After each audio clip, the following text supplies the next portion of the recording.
Oi, pessoal, e bem-vindos ao programa de hoje.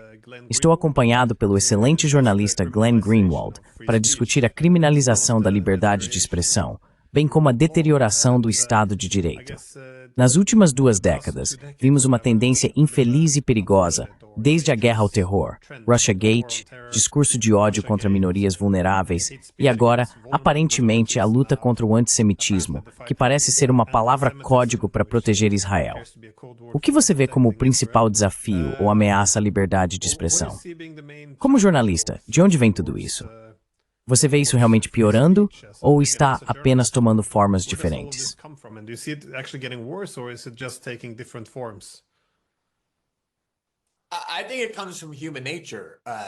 Acho que isso vem da natureza humana, na verdade. Lembro-me da primeira vez que cheguei à faculdade e fiquei obcecado por filosofia, focando muito nos pensadores do Iluminismo, Voltaire, John Locke, Rousseau, etc., que por sua vez moldaram e definiram os fundadores americanos e a maneira como pensavam sobre como um governo deveria ser construído, basicamente do nada, esse tipo de experimento incrível. Foi quando realmente comecei a entender a razão da necessidade de muitas dessas restrições sobre o que o governo pode fazer, sobre o que as maiorias podem fazer. Mesmo que as maiorias queiram punir uma certa religião, você tem a garantia da liberdade de religião. Mesmo que queiram colocar pessoas na prisão sem julgamento, você tem o direito ao devido processo.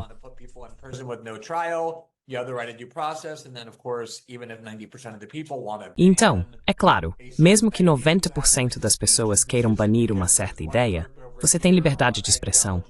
E isso não é porque há um grupo aqui, ou uma ideologia ali, que é particularmente ameaçadora e precisa de salvaguardas. É porque a natureza de ser humano é que você quer exercer controle. Você quer ser capaz de forçar outras pessoas a pensar da maneira que você pensa, a serem punidas se desviarem de suas crenças mais arraigadas. E isso sempre foi, pelo menos para mim, um dos ethos definidores de ser americano. Sou um crítico muito vocal de muita da política externa dos Estados Unidos, de muita da política dos Estados Unidos, de muitas das realidades dos Estados Unidos. Mas uma coisa em que sempre acreditei e continuo a acreditar são esses tipos de princípios fundadores que, como eu disse, vêm da Europa nos séculos XVIII e XIX.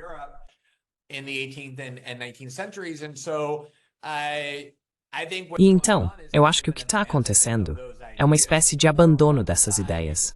E quanto mais um lado começa a abandoná-las e cria teorias e estruturas para justificar por que não são necessárias, por que podem ser descartadas, então quando o outro lado chega ao poder, o que sempre acontece nos Estados Unidos, eles começam a adotar essas mesmas estruturas e esse tipo de crença cultural e redirecionam e muitas vezes expandem o abandono desses ideais. Estamos vendo a acumulação disso agora, onde essencialmente está se tornando rapidamente criminalizado. Acho que já é na Europa, como de costume, muito à frente com esse tipo de coisa, mas está se tornando rapidamente criminalizado criticar Israel publicamente.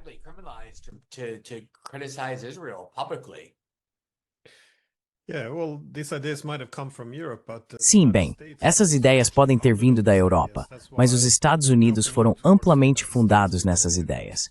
É por isso que muitas vezes olhamos para os Estados Unidos, porque se falhar lá, não há muita esperança para nós aqui. Acho que não temos as mesmas tradições para isso. Mas, novamente, a ideia é muitas vezes proteger contra ameaças externas. Mas isso também acho que sempre se é solicitado a tomar um dos dois lados. Ou você simplesmente faz o que lhe mandam, ou aceita alguma censura, acho que difamando qualquer um que tome o lado do oponente. Em outras palavras, quando criticamos Israel, por exemplo, geralmente bem, então é equivalente a tomar o lado do Hamas, o que significa que você está apoiando o terrorismo agora. Acho que essa é a direção da lógica. Mas isso está se tornando lei nos Estados Unidos? Está realmente se tornando ilegal criticar Israel? Ou é apenas envergonhado, não difamado, cancelado, censurado?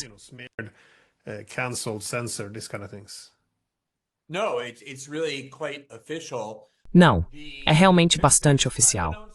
Desconhecido por muitas pessoas, porque muitas vezes isso foi feito no nível estadual, e não prestamos tanta atenção ao que os governos estaduais estão fazendo, especialmente se não for o nosso. Cerca de 2 dúzias, talvez mais, de estados americanos, na última década, implementaram leis que dizem que, se você quiser ter um contrato com o Estado, e há muitas pessoas que têm contratos com o Estado, se você é uma pequena empresa de construção e um prédio do governo local precisa de reforma ou construção, você tem um processo de licitação.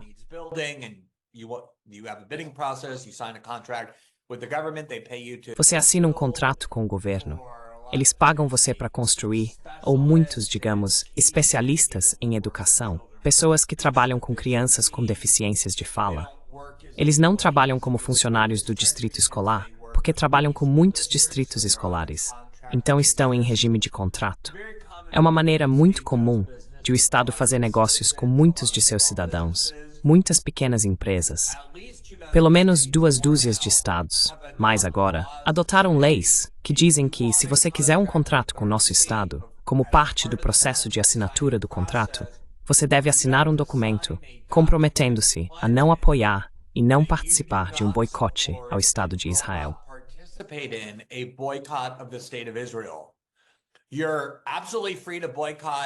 Você está absolutamente livre para boicotar qualquer outro país do planeta, literalmente, qualquer outro país do planeta. Você também pode boicotar outros estados americanos, como já vimos acontecer nos Estados Unidos. Houve grandes boicotes a certos estados como Indiana e Carolina do Norte, por causa da chamada Lei do Banheiro, que eles aprovaram, obrigando as pessoas a usarem o banheiro que corresponde ao seu sexo biológico. O estado da Geórgia adotou leis de direitos de voto que as pessoas consideraram restritivas. Então você é livre para até mesmo boicotar seus próprios concidadãos, estados do seu próprio país ou qualquer outro país. Você só não pode boicotar este único país, Israel.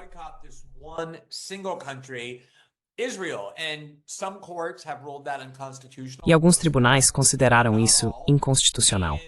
A maioria, mas não todos. E isso foi muito antes de 7 de outubro. Desde 7 de outubro, vimos essa imensa escalada. Uma das maneiras como isso está sendo feito é que por muito tempo nos campi universitários, era uma violação do Código Estudantil ou do Código do Corpo Docente comportar-se de maneira preconceituosa. Então, se você excluísse estudantes negros, latinos, muçulmanos, judeus ou quem quer que fosse, isso era considerado uma violação do Código Estudantil. E até mesmo discursos racistas poderiam ser. Isso sempre foi verdade e se aplicava a todos os grupos minoritários, incluindo estudantes judeus.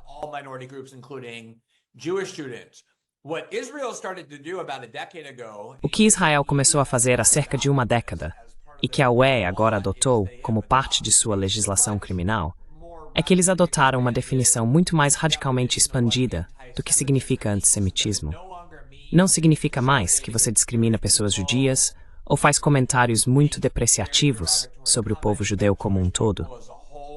Esta definição agora inclui uma ampla gama de críticas comuns a Israel que você não pode mais expressar sem ser culpado de antissemitismo. Muito disso agora está incorporado na legislação criminal da UEMA.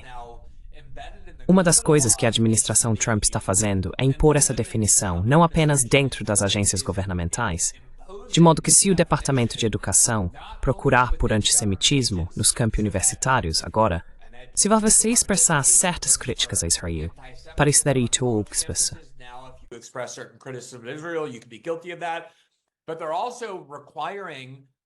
Mas eles também estão exigindo que nossas principais universidades, Harvard, Yale, Princeton, Penn, Columbia, etc., adotem esses códigos de discurso de ódio nos campi universitários, tudo como um meio de proteger Israel.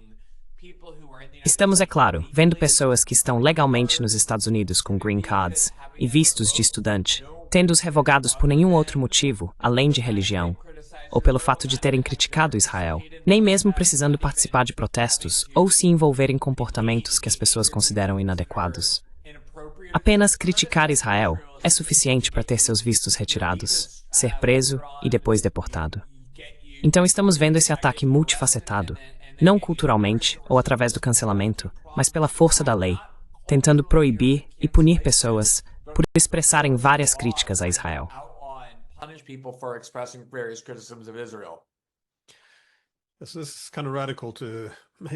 Isso é meio radical, tornar uma crítica a Israel equivalente a, eu acho, antissemitismo.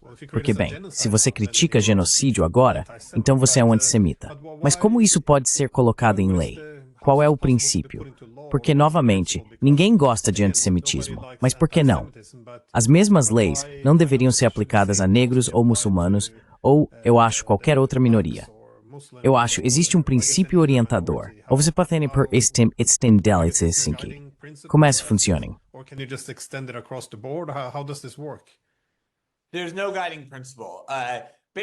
Não há princípio orientador.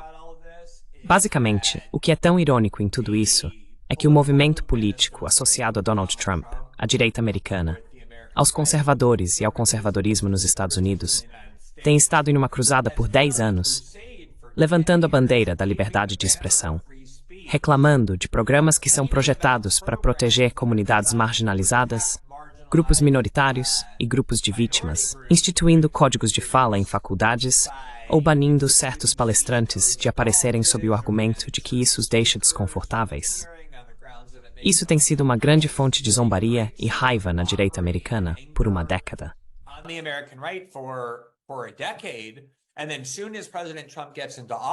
E então, assim que o presidente Trump assume o cargo, ajudado em grande parte por doações massivas de pessoas que dizem que sua causa principal é Israel e garantir que o governo dos Estados Unidos permaneça leal a Israel, você vê exatamente essas mesmas táticas.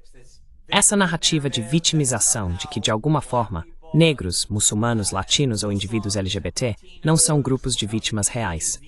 O único grupo de vítimas real são os judeus americanos. E o único tipo de discurso de ódio que ocorre nos campi universitários é contra os judeus americanos. Ou seja, críticas a Israel. Há muita nuance sendo ignorada, incluindo o fato de que muitos judeus americanos foram os que lideraram os protestos contra a guerra de Israel em Gaza.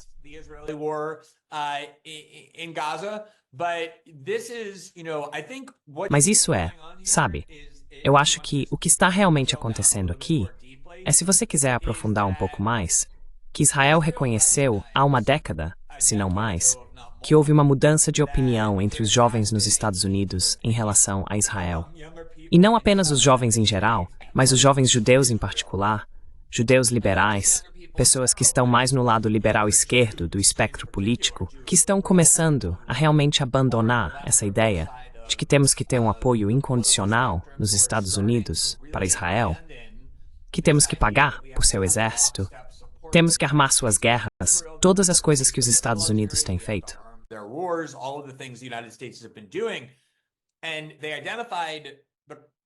E eles identificaram os campi universitários e a academia como uma das principais fontes que, em suas mentes, estavam influenciando as pessoas nos Estados Unidos a se tornarem mais simpáticas à causa palestina e mais conscientes dos crimes cometidos por Israel.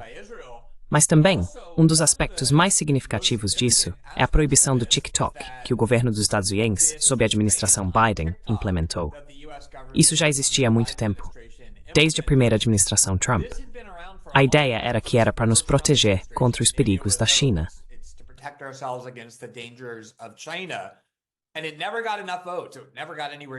E nunca obteve votos suficientes. Nunca chegou nem perto de votos suficientes para fazer algo tão radical como banir o TikTok, o aplicativo mais popular para jovens americanos e um dos mais populares para americanos em geral. Foi somente após 7 de outubro, quando particularmente os democratas que não estavam dispostos a apoiar a ideia, se convenceram de que uma das razões pelas quais tantos jovens estavam se voltando contra Israel era porque havia muito discurso pró-palestino no TikTok, que decidiram, sabe de uma coisa? Na verdade, precisamos banir o TikTok também.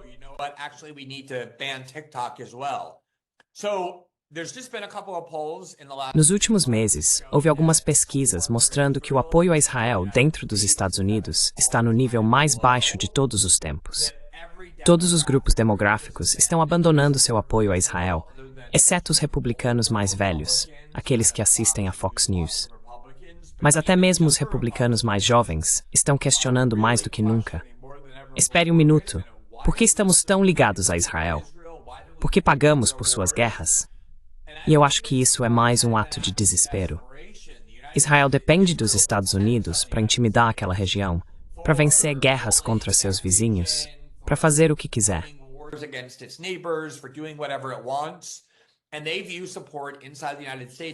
E eles veem o apoio dentro dos Estados Unidos a Israel como existencial, por razões muito boas.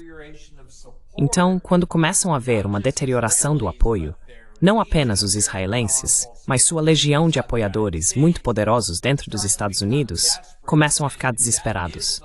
E esse é o último recurso, quando você está perdendo a opinião pública e perdendo um debate público, e não encontra uma maneira de sair disso. Quer dizer que só precisamos começar a banir o lado que queremos garantir que perca, simplesmente criminalizando-o, anexando punições a ele, estigma social, perda de empregos, talvez até prisão. E é exatamente isso que eles estão agora no processo de fazer.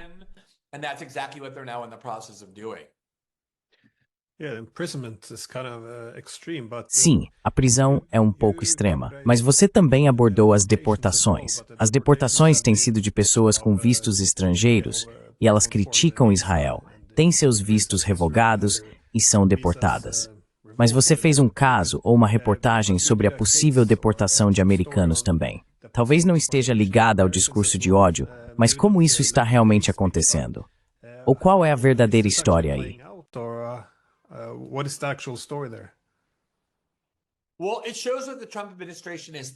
Bem, isso mostra o que a administração Trump está pensando. Você sabe, muito disso surgiu do fato de que a administração Trump foi eleita com a promessa de deportar pessoas nos Estados Unidos ilegalmente. Um sentimento crescente em todo o mundo democrático, onde há muitos migrantes, incluindo na Europa Ocidental, obviamente, que está impulsionando muitos dos partidos populistas na Europa. E as pesquisas mostram que as pessoas realmente querem que aqueles que estão ilegalmente nos Estados Unidos sejam deportados. Isso, eu acho, é algo por qual o presidente Trump obteve um mandato democrático. Mas você ainda só pode fazer isso dentro das restrições da Constituição, da lei e do nosso sistema legal.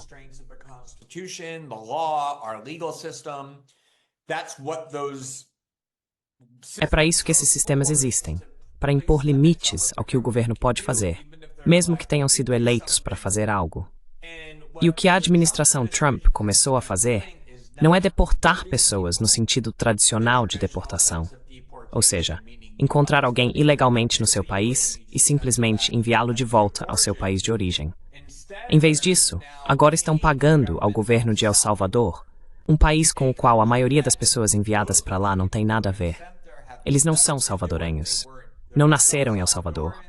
Nunca visitaram El Salvador. Muitos deles são venezuelanos ou de outras nacionalidades. E estão sendo retirados das ruas e enviados para... E não é apenas uma prisão comum.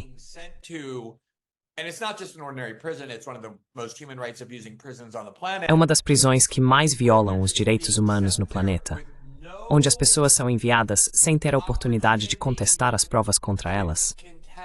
O governo não precisa apresentar nenhuma prova. A alegação é que, são membros de gangues. É por isso que não os mandamos de volta para o país deles. Nós os mandamos para a prisão. Mas não há um processo em que o governo apresente qualquer prova, ou em que as pessoas acusadas tenham a oportunidade de dizer não, fui acusado injustamente, como aconteceu com Guantánamo. Durante a guerra ao terror, nos disseram, não se preocupe, eles não precisam de julgamentos. Nós verificamos essas pessoas. Estes são os piores dos piores.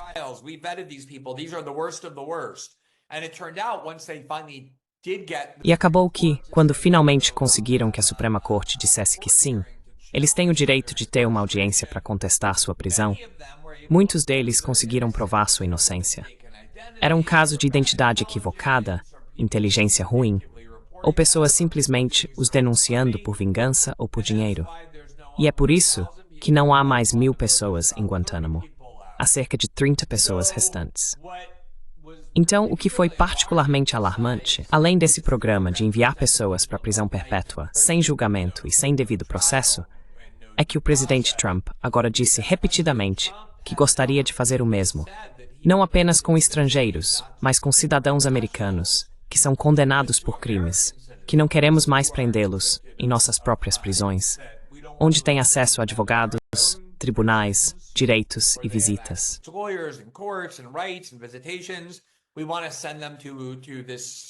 Queremos enviá-los para este pequeno país autoritário na América Central, onde seriam presos lá. E você sabe, Trump está dizendo, tipo, obviamente temos que descobrir se isso é algo que podemos fazer legalmente. Mas eu acho que o que você vai ver como os próximos passos, porque já estamos vendo isso com as deportações sobre Israel, não são apenas pessoas nos Estados Unidos que estão aqui com vistos de estudante. São também pessoas que têm green cards, que basicamente é um cartão de residência permanente. Isso geralmente acontece se você se casa com um cidadão americano, tem um bebê que é cidadão americano, como foi o caso de Mahmoud Khalil. Não é apenas um visto. Você está basicamente no caminho para a cidadania com residência permanente. Acho que o que eles vão começar a fazer a seguir, e já tem falado sobre isso, é retirar a cidadania das pessoas.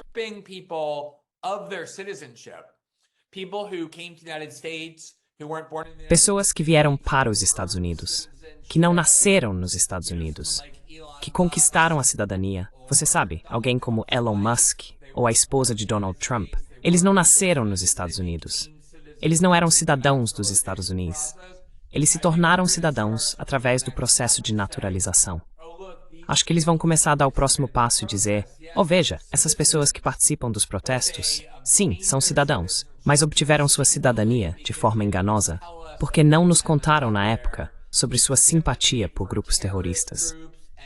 E então você tem Trump já falando sobre enviar cidadãos americanos para El Salvador, para ficarem nessas masmorras. Você realmente vê não apenas os perigos que já estamos vendo, mas os perigos futuros, que podem ser muito piores.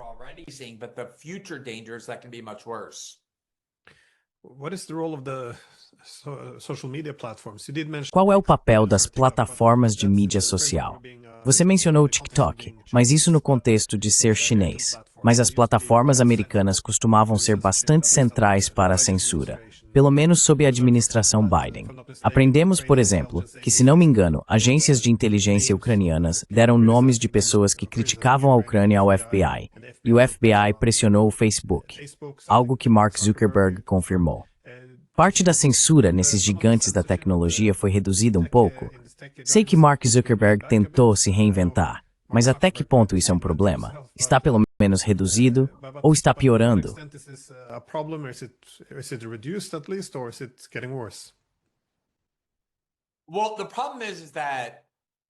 Bem, o problema é que as grandes empresas de tecnologia sempre vão querer agradar o governo que estiver no poder. Sabe, uma das coisas incríveis sobre o Facebook, quando você mencionou a Ucrânia, e claro, isso foi sob a administração Biden, quando a administração Biden estava totalmente apoiando a Ucrânia, foi que o Facebook há muito tempo tinha uma política que dizia que você não pode promover, apoiar ou glorificar grupos de ódio oficiais. E eles tinham uma lista dos grupos de ódio oficiais, e um deles era o Batalhão Azov, na Ucrânia.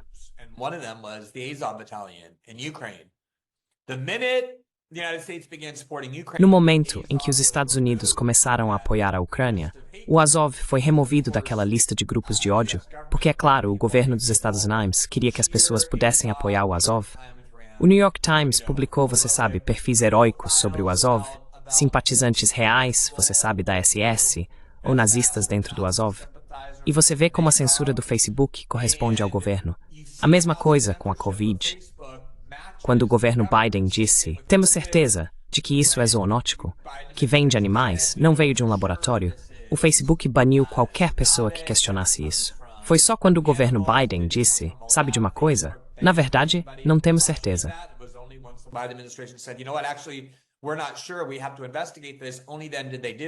Precisamos investigar isso. Só então eles fizeram isso. Então, não acho que você verá mais censura do Facebook ou do Google, especialmente porque eles estão atualmente sendo processados pelo governo dos Estados Unidos, que está tentando desmembrá-los por motivos de monopólio, o tipo de censura contra conservadores. Mas sempre foi o caso de o Facebook censurar em nome do governo israelense. Se o governo israelense o acusa de promover terrorismo ou apoiar o Hamas, o Facebook sempre esteve disposto a remover essas páginas. E eu não vi nenhuma evidência de que o Facebook tenha diminuído, muito menos parado, com essa prática. slowing down, let alone stopping with that practice. Acho que a aquisição do Twitter deveria ser um momento de liberdade de expressão também. Mas há algumas exceções. Não tenho certeza se foi removido, mas Musk, acho, tinha uma política de que escrever "do rio ao mar, a Palestina será livre" era considerado apoio ao genocídio, se não me engano. E sim, você pode ser expulso do Twitter. Mas de qualquer forma, sim, Glenn Greenwald, é sempre um grande prazer falar com você. Então, obrigado pelo seu tempo. Sim, eu realmente admiro seu trabalho e estou sempre feliz em participar. Obrigado por perguntar. Obrigado.